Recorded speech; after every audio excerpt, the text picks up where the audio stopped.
Um,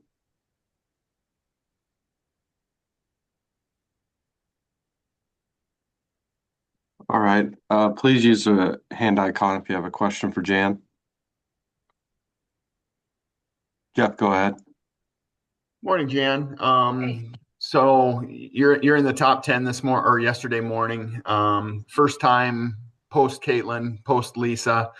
How gratifying and or satisfying is that? Just the fact that you've been able to keep this thing rolling. After the departure of two big icons. Yeah. Well, I really didn't even know. It was my daughter. She sent me a text yesterday. She's like, hey, mama, sent the little thing. So it is, I think it's nice. It's, I don't get so hung up on those. It's kind of where you want to be at the end. It's a funny thing, you try to block out all this noise for your team, right? And then you're stacking the days is what I've really talked to him about. And then you hit another plateau, and then there's another level of excitement or chatter or expectations is I think just keeping it what it is. It was a nice moment. It's a nice day. It's a lot of good respect. But I think we clearly know, uh, we're in the middle of a big conference season with great teams, and every day's a battle. So we took a moment to celebrate, where we are at the moment, but spent a lot more moments on where we want to go. But me personally, yeah, I'm very, grateful. And, I just credit this amazing university, the fan base, the support we get, the young women on the team that, you see in my background right there, Lucy Olson, she chose to, keep her commitment last year, kept us going. The kids that, have committed to us, and it's a special place. And I'm just a lucky coach that gets to sit here. So yeah, it was a moment, but just a moment. Mostly it's all about everything we want to have happen in the next couple, 3 months. Kyle.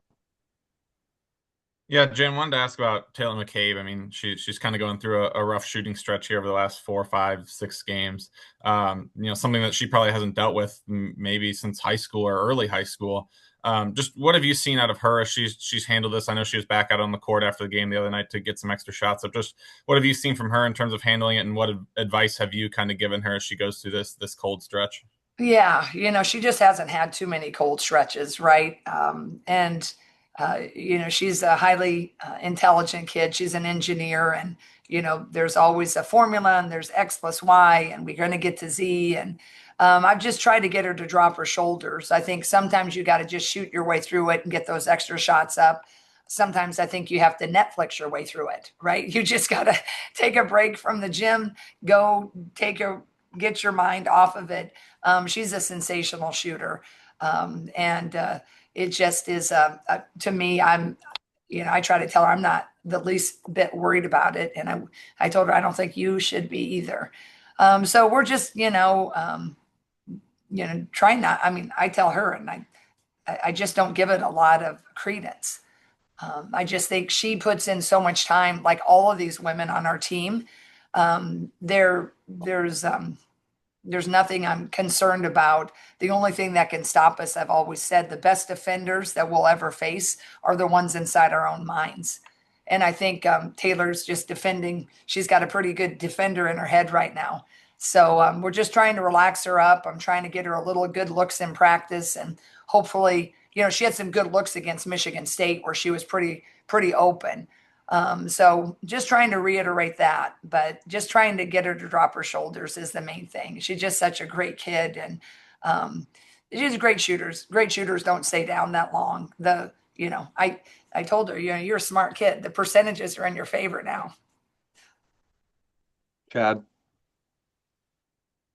Do you think that kind of what you're seeing now with Addie Deal is similar to what you saw with Ava Hayden in the Big Ten tournament last year, or is that a fair parallel? I do think that. I feel like she's just getting more comfortable, and I think I've talked to her a lot about just the reads. She's got a beautiful shot. She's hitting more of those shots right at Oregon. She can also get to the rim, but sometimes you got to really hit those outside shots to open up the lane, and they get a little bit closer. So then your ability to take that first step to get by them is a little bit easier. And I think it's just slowing down a little bit for her that she's able to make those reads a little bit more. And you get a lot more confidence as this season grows. And I think that she's really coming in, and she's always been confident. That has been great, but just the steps to get a little comfortable with the speed on both sides of the ball. But I do think that she's trending in that direction. But like I told her, I said, I don't expect you to go 7 for 9 every night, right? And perfect on your threes after Oregon.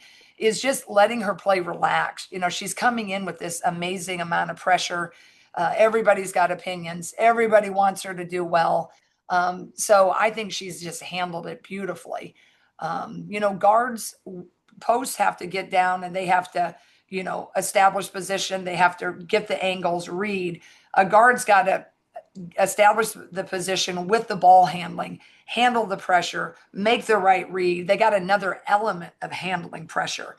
So guards, when they're progressing through their growth, is they're facing some intense pressure where everything that used to be easy, now all of a sudden you have someone that's really up in you, and it's another level you have to process. So as we continue to see better and better defenses, Addie, is handling it. She's going and developing, but those are the things. Is I just want her to continue to stay so confident and ready, but also have a joy and playing with a little more just lightness. And I think that's the big thing, that she's doing that, and she just continues to work and has always kept her nose to the grindstone. So yeah, I think that she is on that trajectory.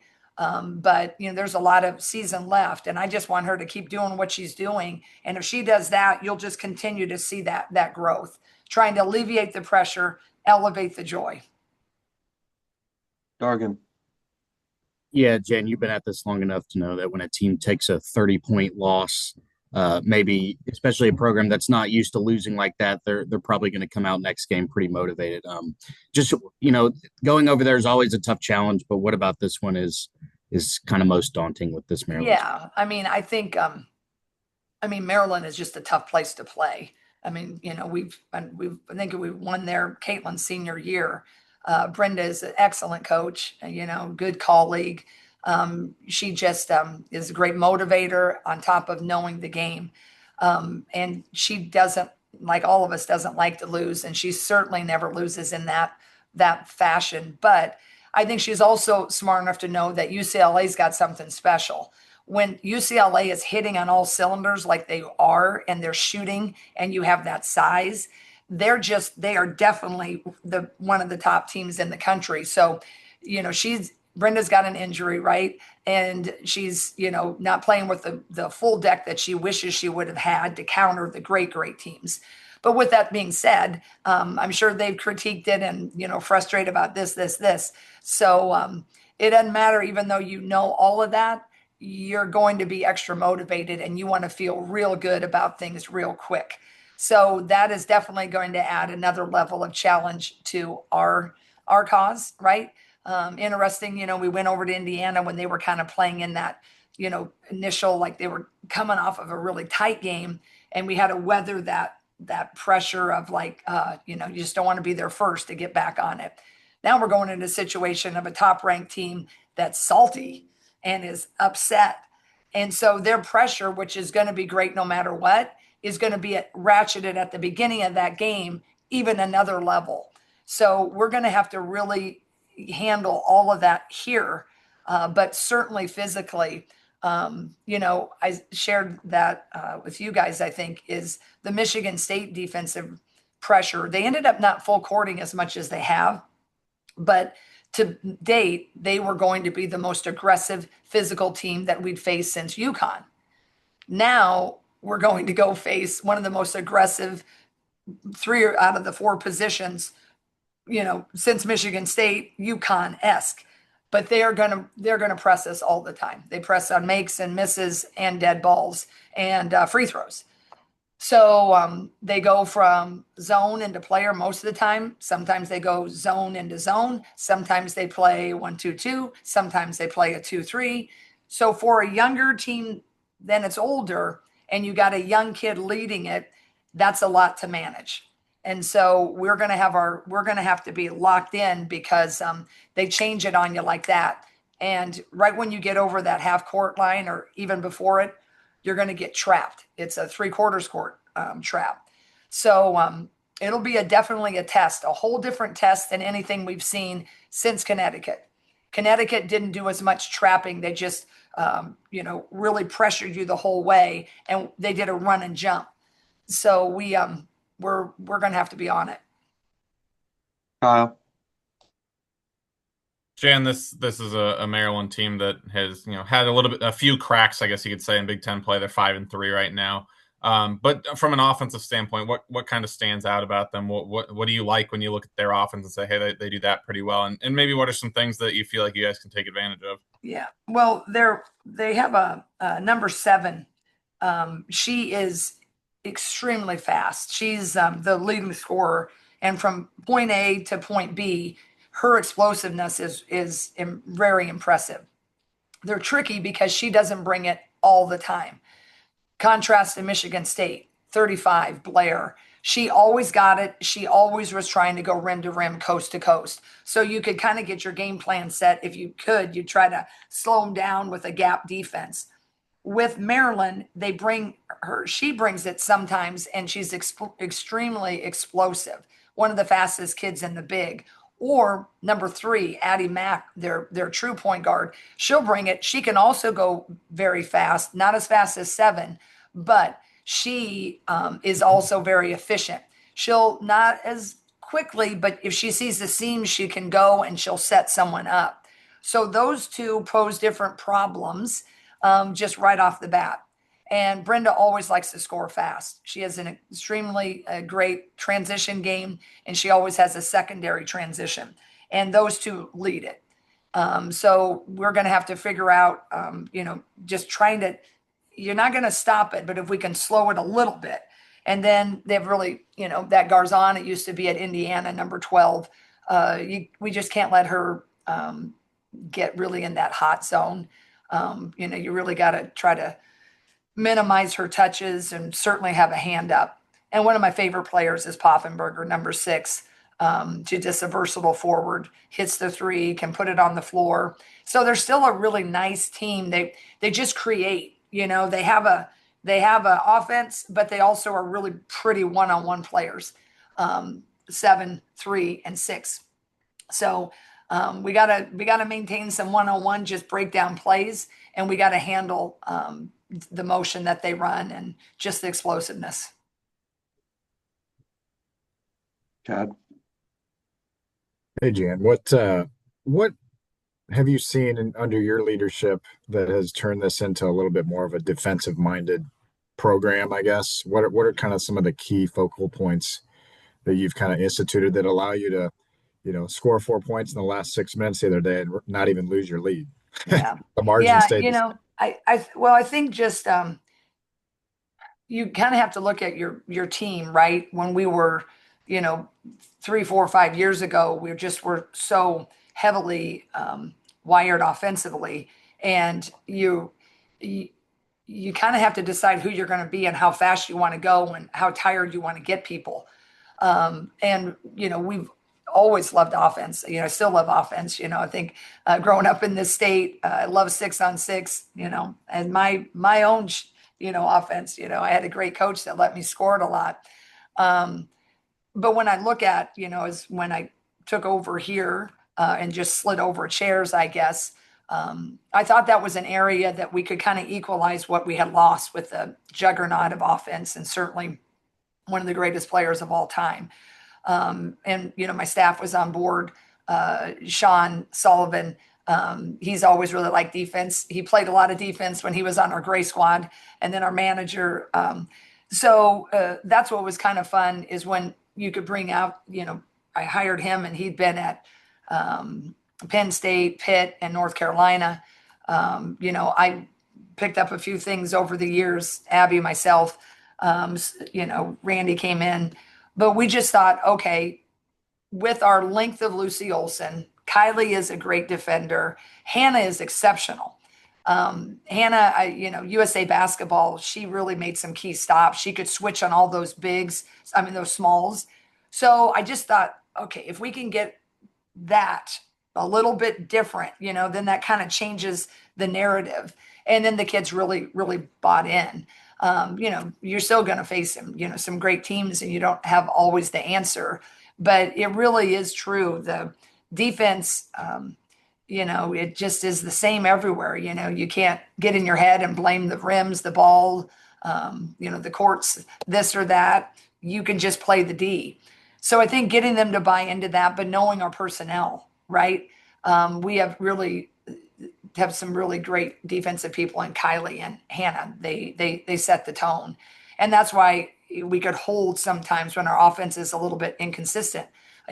Taylor was a little bit, surprisingly, she only hit 3 for 10. That's usually not Taylor, right?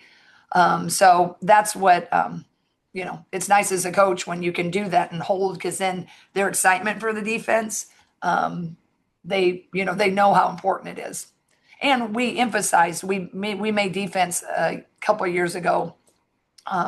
We'd always had some goals, right? But we put defense, we'd always had a rebounding goal. We always wanted to win the rebounding margin, but we really put more emphasis on some defensive stops. And I think that helped change their focus. Kyle?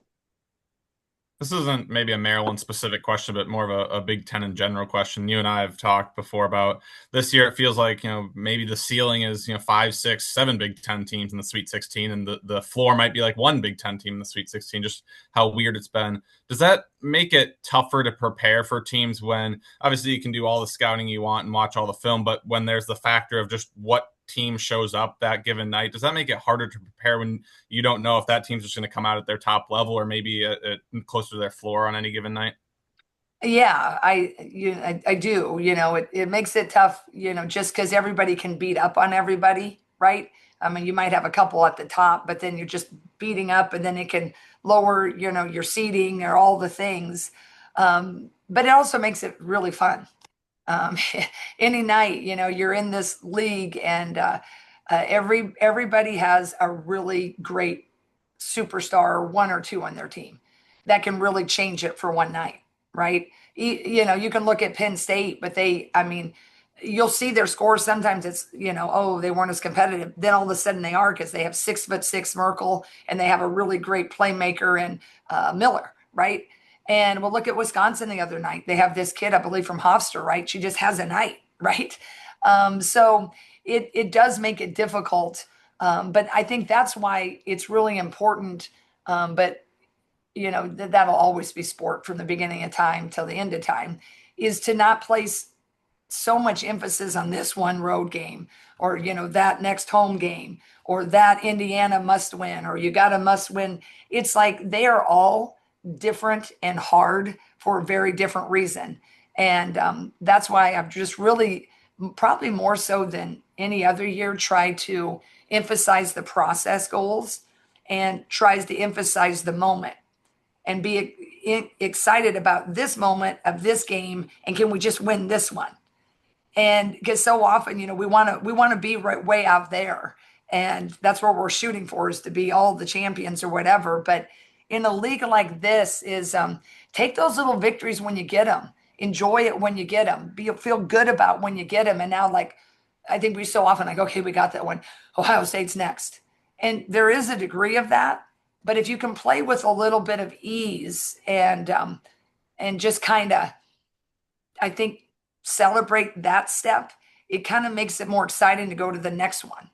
But the outside noise, that's why I try to keep it right here, because then everybody, you kind of get focused on what could be and all the things, which is fun about sport, but it's harder to manage if you start drinking the Kool-Aid. And, I just like drinking our water right here.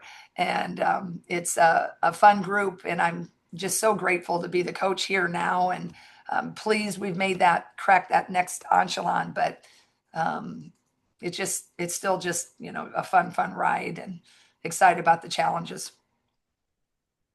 All right. Thanks, Jan. Appreciate you guys. Take care. God bless. Go Hawks.